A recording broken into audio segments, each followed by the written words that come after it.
निर्गमन कूच उसका 14 चैप्टर उसके 11 से लेके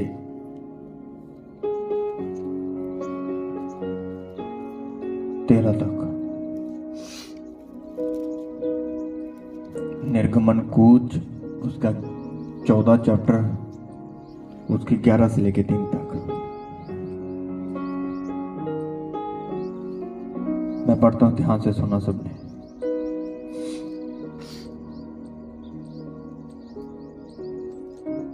यहां पे लिखा कि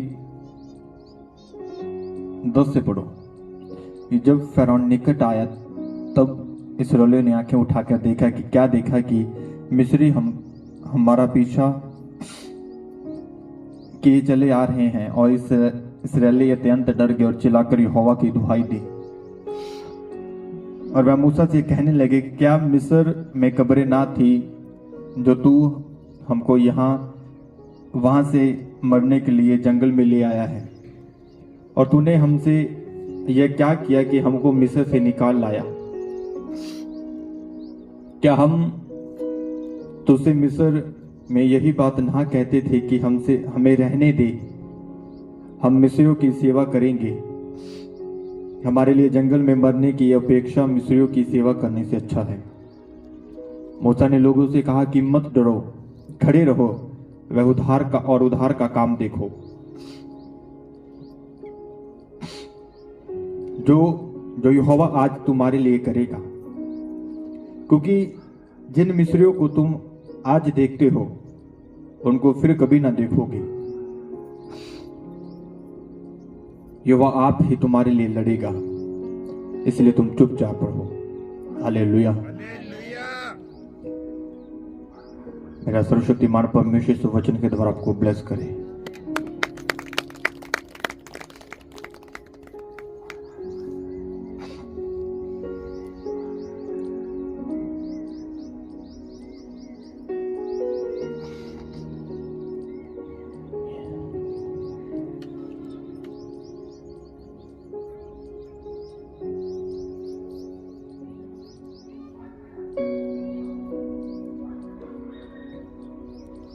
जब आप बाइबल को ध्यान से पढ़ते हो तो बाइबल में लिखा कि जब इस्राएली मिस्र से बाहर निकल आए थे, और बाइबल में लिखा कि जब वो लाल समुद्र के किनारे पे उन्होंने अपने तंबू लगाए, क्योंकि आगे तो लाल समुद्र था, वो जा नहीं सकते थे।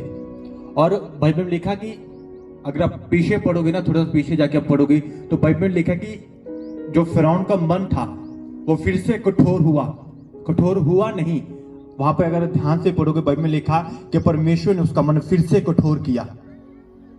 हालेलुया। अब जब परमेश्वर ने 7 अलग अलग तरह की प्रॉब्लम्स को मिस्रियों पे भेज के जब उसको फ़िरौन को दिखा दिया कि मैं सर्वशक्तिमान परमेश्वर हूं, पूरे मिस्र को यह बात पता चल गई कि सर्वशक्तिमान परमेश्वर सिर्फ एक ही परमेश्वर है। इस्राएलियों का परमेश्वर है, अब्राहम, इसहाक, याकूब का परमेश्वर है, इसके बिना कोई परमेश्वर नहीं। और फ़िरौन ने खुद बोला कि तू मूसा तू ले जा, इस्राएलियों को ले जा, हमें श्रापित मत कर, हमारे पूरे देश को खत्म मत कर, तू इस्राएलियों को ले जा, जितना धन चाहिए, जितना सोना पैसा चाहिए वो भी तू ले जा। अब बाइबल में लिखा जब खुद परमेश्वर ने वो 7 प्रॉब्लम, अलग अलग तरह की 7 प्रॉब्लम इसराइल और मिस्रियों पे भेज के इस्राएलियों को आजाद किया था, तो बाइबल में लिखा कि बाद में ऐसा क्या था कि परमेश्वर ने फिर से फ़िरौन का मन को कठोर किया। और बाइबल में लिखा कि जब परमेश्वर ने उसका मन कठोर किया तो उसने अपने घोड़े लिए, घुड़सवार लिए, अपने सैनिक लिए, इस्राएलियों का पीछा करने के लिए चला गया कि हम अपने जो इस्राएली गुलाम थे उन्होंने वापस लेके आएंगे। बाइबल में लिखा कि जब इस्राएलियों ने दूर से देखा कि मिस्री हमारा पीछा कर रहे हैं, वो फिर से हमें मारेंगे, पीटेंगे, फिर से वो मिस्र में ले जाएंगे, हाँ, गुलामी में ले जाएंगे, तो उन्होंने क्या किया? मूसा को ये बात बोली कि मूसा कि क्या मिस्र में कब्रें ना थी कि तू मरने के लिए हमें यहाँ जंगल में ले आया? यहाँ पे जंगल में मरने से तो अच्छा, हाँ, यहाँ जंगल में रहने से तो अच्छा ये था कि हम पूरी जिंदगी मिस्रियों की सेवा करते हैं। हालेलुया। और बाइबल में लिखा कि मूसा ने आगे से ये बोला कि चुप रहो, तुम यहोवा का काम देखो, आज यहोवा तुम्हारे लिए लड़ेगा। जिस फिरौन को तुम आज देखते हो, जिस मिस्री को तुम आज देखो, आज के बाद फिर कभी ना देखोगे। अब बाइबल में लिख, अब इस्राएलियों के सामने दो चॉइस थी, हाँ, कि मिस्र को फिरौन के साथ गुलामी में वापस चले जाएं, मिस्र के अंदर वापस चले जाएं, जहां वहीं लाल समुद्र के किनारे खड़े होकर वो खुदा के काम को देखते, परमेश्वर के काम को देखते हैं। हालेलुया। अब उन लोगों के पास दो चॉइस थी कि या तो पीछे हट जाएं या आगे बढ़े। जब एक क्रिश्चियन बंदा मसीह में चलता है, जब वो वचन पे चलता है, तो हर टाइम, हर दिन दो चॉइस उसके सामने रहती है। या तो वो परमेश्वर के वचन को फॉलो कर ले, हाँ, जब वो करे जो शैतान उसे दिखा रहा है, जो संसार उसे दिखा रहा है, या तो उस चीज को फॉलो कर ले, या फिर परमेश्वर के वचन को फॉलो कर ले। हालेलुया। दाऊद के सामने, जब दाऊद महल की छत पे खड़ा था, उसके सामने भी दो चॉइस थी, या तो उस लेडी के साथ वो फिजिकल रिलेशन बना ले, या फिर उस खुदा के वचन को फॉलो कर ले, जिस खुदा ने उसको एक राजा की गद्दी पे बिठाया था। समसन के सामने भी दो चॉइस थी, या तो वो दलीला के साथ वो फिजिकल रिलेशन बनाता, चाहे वो परमेश्वर, जिस परमेश्वर ने उसकी 5 माँ की कोख को जिसने खोला था, बंद युद्ध जिस परमेश्वर ने खोला था, या फिर उस परमेश्वर के वचन को फॉलो कर लेता, या फिर दलीला के साथ वो फिजिकल रिलेशन बना लेता। हालेलुया। आप जब बाइबल को पढ़ोगे आपको पता चलेगा कि जितने कैरेक्टर बाइबल में लिखे, हर एक के सामने दो चॉइस थे।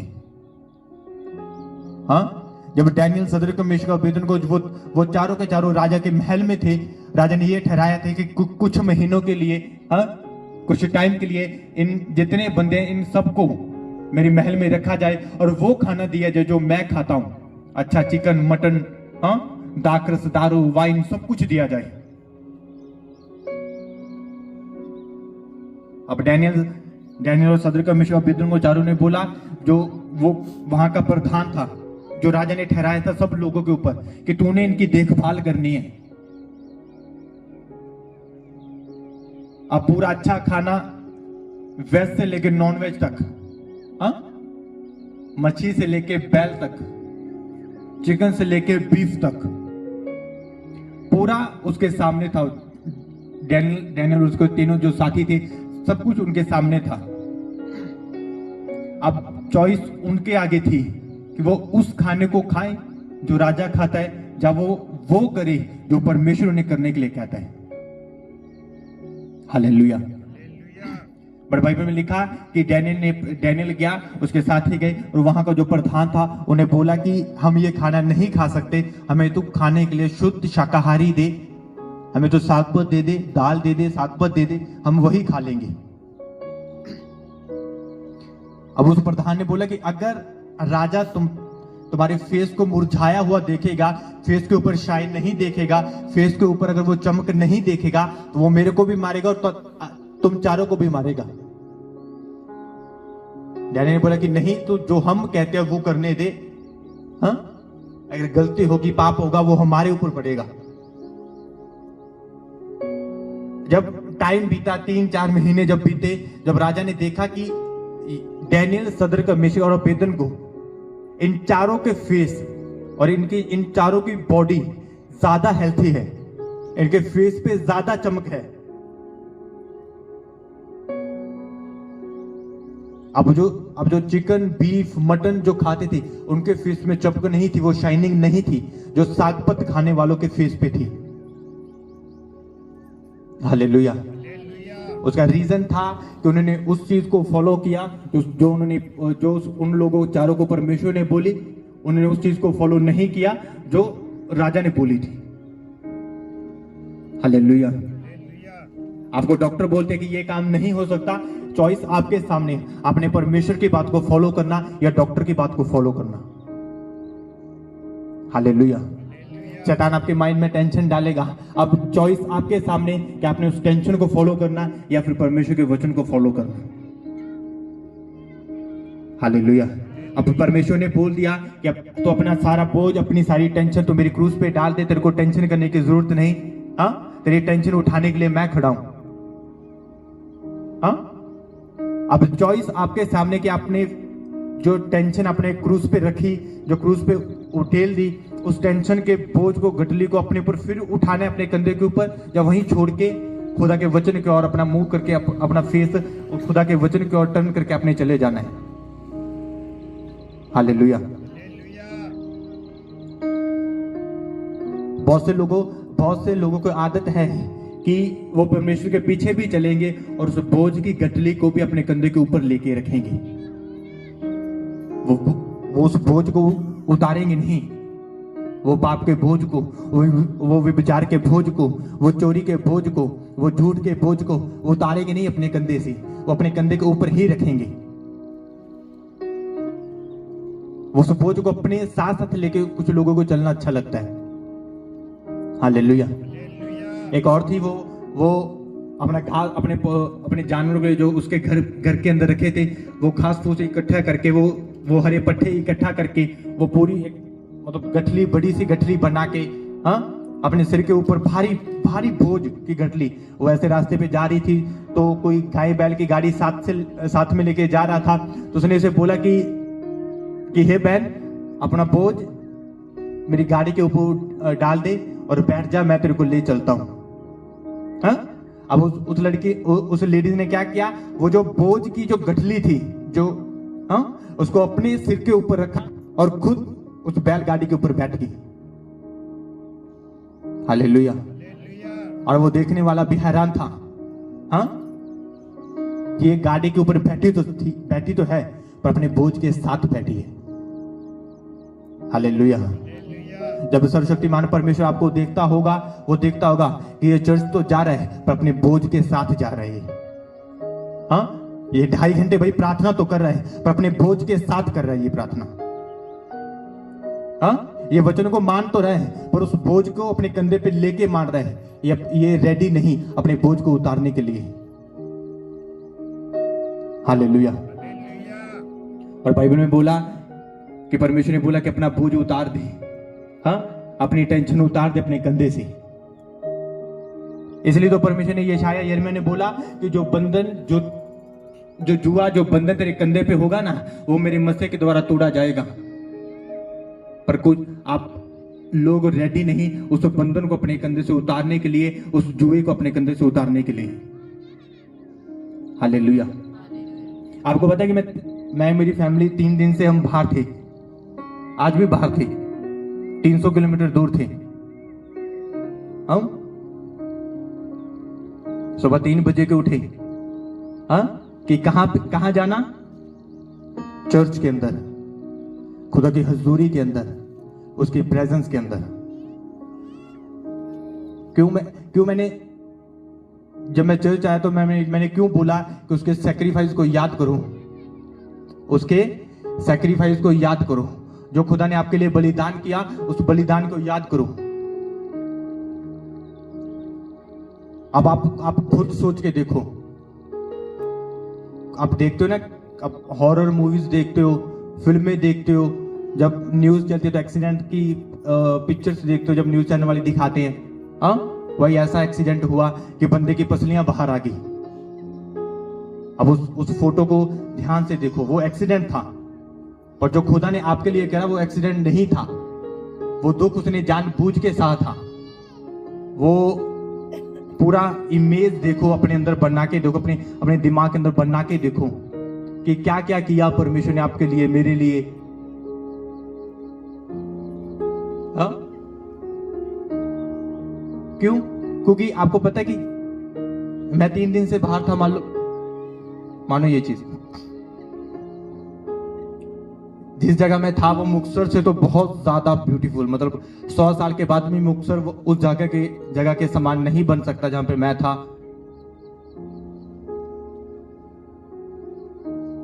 फिर भी मन में एक चीज थी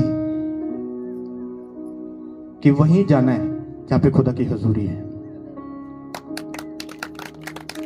और एक चीज आप खुद देखो, हाँ, आपके ऊपर तो थोड़ी सी मोटी चांदनी लगी, मेरे ऊपर तो बहुत पतली लगी, फिर भी खड़े हैं। हाँ, किस आस की, कौन सी आस में? कि मैं जिस खुदावंत के सामने खड़ा हूं, जिस परमेश्वर के सामने खड़ा हूं, हाँ, उसने मेरे बोझ को मेरे कंधे से उतारा है। हालेलुया। रियलिटी है ये। मेरे को टेंशन होती है,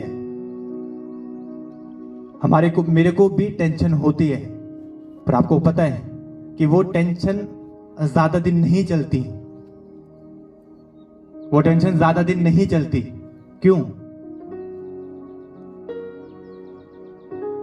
क्योंकि जिस खुदावंद ने मेरे लिए बलिदान किया, हाँ, जिस खुदावंद ने अपने आप को मेरे लिए बलिदान किया, जिसने मेरी शर्मिंदगी को अपने ऊपर लिया, जिसने मेरे दुख को अपने ऊपर लिया, एक टाइम था उस परमेश्वर ने मेरे बोझ को भी अपने ऊपर लिया था। हालेलुया। अब मेरे को मेरी फैमिली को वो बोझ उठाने की जरूरत नहीं। हाँ, हमको ये बोझ उठाने की जरूरत नहीं। क्यों? क्योंकि चॉइस हमारे सामने है। हाँ, कि जो बोझ हमारे कंधे से खुदा ने उतार दिया, अब फिर उसको उठाना है या खुदा के वचन को फॉलो करना है कि अपना सारा बोझ मेरे ऊपर उठेल दे, मेरी क्रूस पे उठेल दे, मेरी क्रूस के नीचे रख दे। तेरे बोझ को उठाने वाला मैं हूं। हालेलुया। अब चॉइस आपके सामने है। आपने पवित्रताई की जिंदगी जीनी है या वो जिंदगी जीनी है जो संसारिक लोग जीते हैं। हालेलुया। अब वचन आपके सामने कि आपने वचन को फॉलो करना है या नहीं करना। आपको पता है कि